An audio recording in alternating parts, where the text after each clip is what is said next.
No price talk and no Lambos. This is not another crypto podcast. Welcome to Ignition. I'm your host, Jillian, and each week we will be looking at the problems solved by blockchain. I'll be going deep with the people building the apps and communities which are changing the world around us.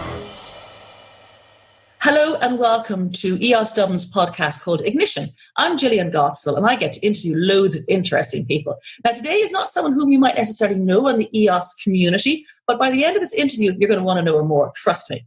And my guest today is Morgan Pierce, Renaissance woman. Welcome to the show. Hi Jillian, thanks for having me. We were laughing at the start. You're going, Renaissance woman, what does that mean? Does that sound good? I think it sounds, you have an amazing career. Maybe you'd like to tell our listeners, what have you done? You've done some amazing things in this space.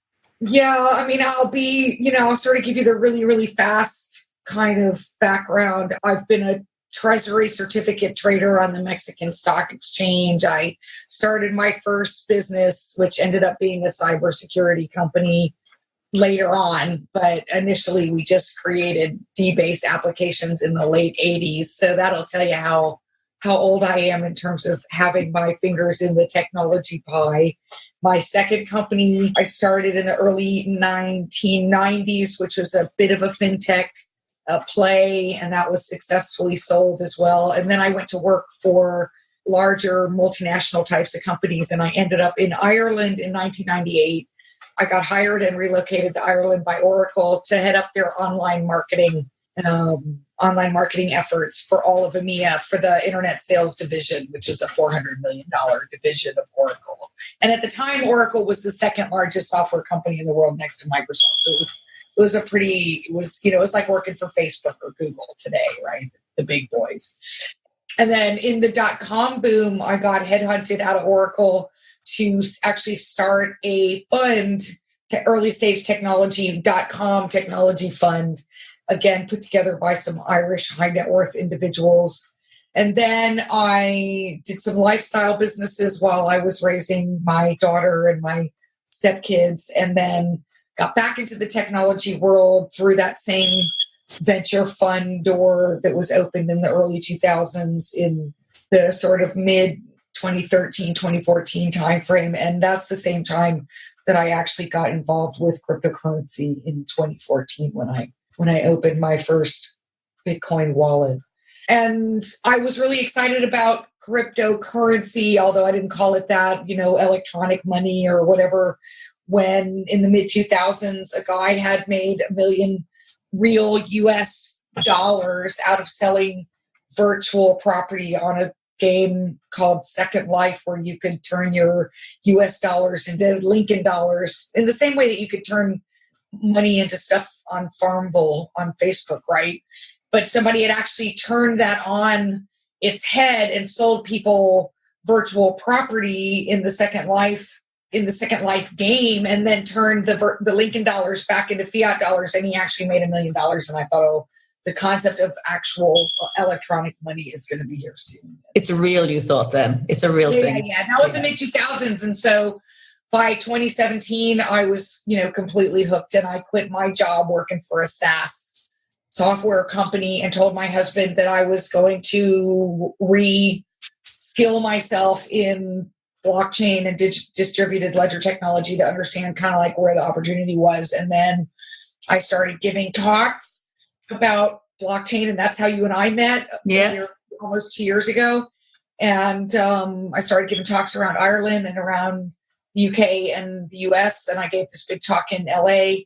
So you discovered blockchain, you saw it was a real thing, you saw real money, and then you educated yourself and you started giving talks. And I've been to some of your talks. You're an amazing educator. You have a huge passion for this space. Had you ever done education talks before on other topics, or was this a new thing? Truthfully, when we struggled through the kind of mid to late 2000s, and I had some lifestyle businesses that didn't do so well in Ireland post-economic downturn, post-2008. I found myself more often than not kind of being approached by network marketing people with different opportunities. And I did get involved with one or two like fitness related network marketing opportunities, more health related, and my lifestyle businesses were in weight loss and skincare and stuff like that. So I had some knowledge in that area. And every time I got involved with any kind of a network marketing thing, I ended up being this sort of chosen speaker for the country, you know, and I'd be hauled around and put in front of groups of people because the talk that I gave was easier for people to kind of, it resonated with people. And so that's kind of how I figured out that being in front of a group of people was something that I was really good at and something that made people feel really like confident, trustworthy. And then I was really looking for a place to take that skill set and put it to really good use. And I'm so passionate about blockchain and what it can do for so many things that I'm really fortunate to have discovered that I have this really incredible skill for education and helping messages resonate with people. And I feel like I'm in the right place at the right time to be able to continue to deliver those messages into the blockchain marketplace and into the sort of fourth industrial revolution that we're in the middle of. Wow. And can I ask you then, how do you feel? I mean, I know the answer, but our listeners might not. How do you feel being a woman, being an expert, experienced in fintech, and a woman of a certain age in the blockchain industry? How does that feel? Yeah. You know, it has its good points and its bad points. No bad points. No bad points.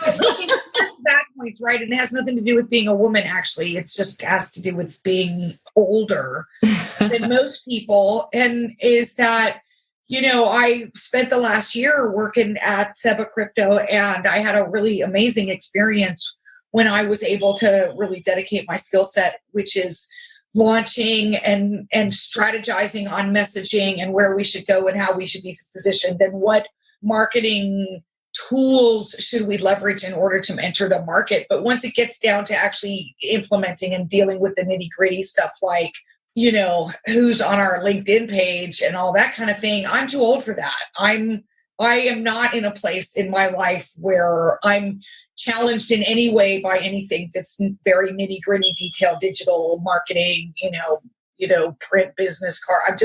I'm way beyond that in my career. And so I find that really young people in this industry, they expect everybody to know how to do everything. And the reality is I don't know how to do everything in the digital marketing. We weren't born with a phone.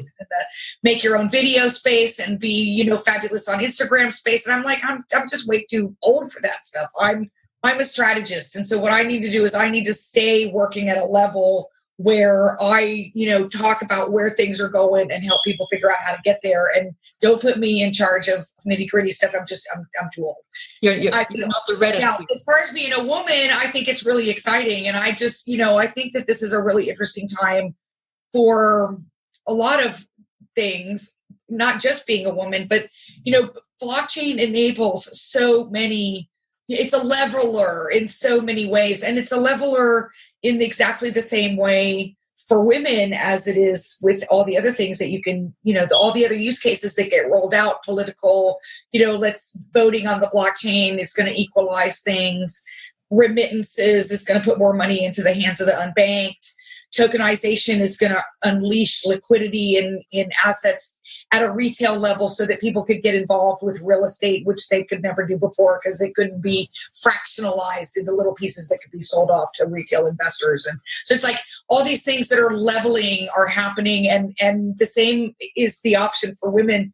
You know, get involved, understanding what this technology is about, get involved on the ground floor, which is where we are right now. And you'll find that 5 years from now, you will be, you know, somebody who's been in this really cool space for 5 years, and you'll be, you know, you'll have access to the same opportunities that everybody else has being on the ground floor. And I had this exact same sensation in the year 2000 and the year 2001 when the tech boom was just getting underway. And, you know, I ended up being a veteran in that business. And now I'm going to be a veteran in this business. And you know what? I'm, you know, it's exactly where I should be. It's where exactly so cool.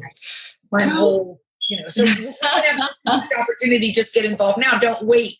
Don't be scared. This is all new stuff for everybody. It's your chance to get in and get started and be somebody significant in just a few years' time. That's so cool. Now, you had a very important role. Let's go back now. I interrupted you earlier about Seba, not bank, in Switzerland. Tell me a little bit about that amazing project that you were involved in. Yeah, I mean, I'm so appreciative. I'm so thankful for having had the opportunity to work with the team at Ciba, because they are without a doubt the cream of the crop. And when I was in the VC business in the early 2000s, the first thing that we looked at when we looked at a deal was whether or not the team was any good. If the team wasn't any good, then there was no way. The idea could be the best idea in the world. We still were not going to get involved, because it really is all about the right team being in the right place at the right time with the right idea. And as soon as this opportunity came to me, which it came to me on LinkedIn. It was reached out to this week last year. And I started having conversations, and I was really excited. I was already in the blockchain business. I was already, giving my talks really into the whole concept of educating and being a voice in this industry. And my values and persona resonated really well with the CEO, Keto Bueller's values and persona. And we set about to launch this brand, the Ciba brand, which ended up being a massive success from a launch perspective. We launched the brand at the end of September. We crafted the right message when we launched the brand. We worked really hard under embargo to get the PR coverage that we got. And within the first 7 days and 30 days and 3 months of having launched the brand, we got literally millions and billions of eyeballs on the brand, as well as publicity value in the hundreds of millions. And so it was a very successful brand launch. And it's kind of like what I'm good at, what I'm known for, what I love to do. And then, as I said, once things get a little bit monotonous, I'm just not the right person for the job. And so I want to now go and take that same sort of very focused launch, initiate. And it's funny that you call your podcast Ignition, because one of the things that I'm thinking about doing is starting a sort of a launch agency specifically for blockchain concepts that I can, get really passionate about, helping them kind of, get into the world. And one of the ideas that I'm floating around and have been for a while for the name is Ignite. Great minds think alike. That's what they say. Yeah, totally. So when I heard your podcast, I was like, oh my God. And then just to ask you a little bit about EOS. Now, as I say, you've worked in many different areas. You're a blockchain advocate and enthusiast. But you've been looking at EOS but recently in Europe chain. What are your initial thoughts about this space? So I should just say that I participated in the EOS ICO. Brilliant.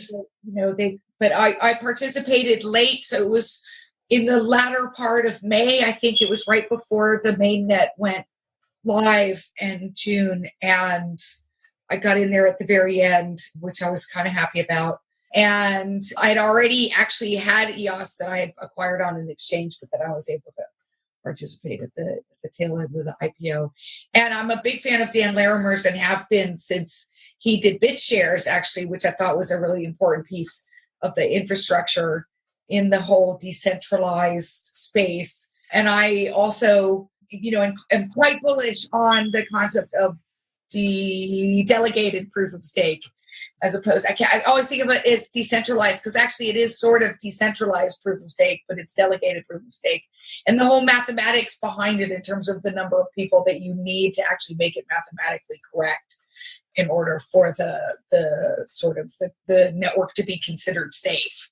Because that's what the whole premise of decentralization is about, right? The more number of people that you can have that are verifying the validity, the safer the network. And the way that Dan has figured it out, and actually all the other delegated proof of stake coins that are out there all run on the same Dan Larimer algorithm. So, I think EOS has a lot of potential. Of all the platforms that are out there, it's definitely one that I feel has the strongest amount of potential. And I haven't looked at it in any way, shape, or form, except to say that we are talking about Europe chain and helping Europe chain to do this enter the market concept. And it's an exciting proposition once I think that we can really articulate the value proposition that we bring to the table for companies that are looking to do something in the enterprise space with a legitimate backer, because one of the things that companies, so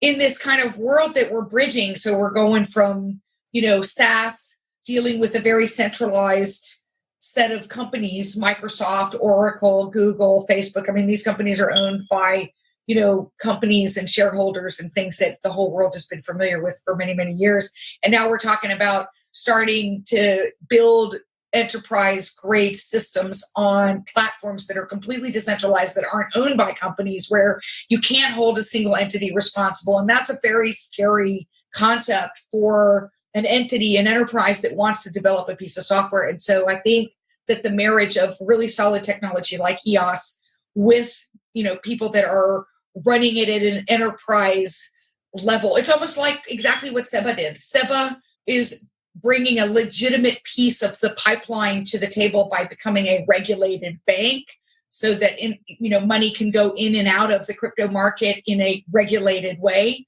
And this concept around Europe Chain is exactly the same. It's paving the way for enterprises to be able to enter the market in a enterprise friendly way, I think is the best way of putting it. And a way that makes enterprises feel comfortable that they're going to have somebody to hold responsible for the integrity of the application, getting it developed, figuring out whether the use case is something that because blockchain isn't for everybody. It doesn't solve every problem. There are very specific problems that it solves. But I think it's a really legitimate way of enterprises entering the blockchain market. And so that's what we're going to help them figure out how to articulate in a way that just, sort of resonates very, very rapidly and gets the message across. That is amazing. So a lot in the future. What is Morgan Pierce, Renaissance woman? What does the future hold for you? So I'm not going to use the word veteran again. We're going to throw that word out. Experienced, Renaissance. Where do you see yourself maybe in a couple of years' time? I mean, this is such an exciting time because I feel like all the fundamentals of the blockchain, digital asset market, crypto, whatever you want to call it, I think all the fundamentals are coming together. So the volatility, if you look at the volatility over the last 10 years of the cryptocurrency market, obviously starting with Bitcoin, but also looking at some of the altcoins that have come into the market over the last 5 years. The altcoin market's like 5 years old, right? So, and Bitcoin's 10 years old. So you look at that, you see the volatility in the Bitcoin and in the altcoin markets has come down year on year on year. And now obviously altcoins had a terrible year, 2017, a skyrocket, 2018, complete boom. And so, they don't show the same stats. But if you look at Bitcoin volatility, it has gone down every single year over the last 10 years. And that's significant because volatility is, it's down into the single digit figures now. And that means that it's an asset class that's holding its value, but it's also not fluctuating as crazy as it used to be. And so it starts to look more and more like a currency that you can expect to be a store of value and potentially a medium of exchange, depending on how stable it actually gets. So from that perspective, I think the fundamentals are all right. Also, in terms of making sure that people are doing what they should be doing from a regulatory and a legislative perspective to make sure that the environment in which some of these systems are being brought to market, all of that stuff is being worked out so that the public is protected. And so that had to happen as well because, otherwise you have the Wild West, which there have been many of Wild Wests. And this one that we just went through is no different than the one in the early 2000s, which is no different than the one when gold was, found in the California, whatever, late 18th,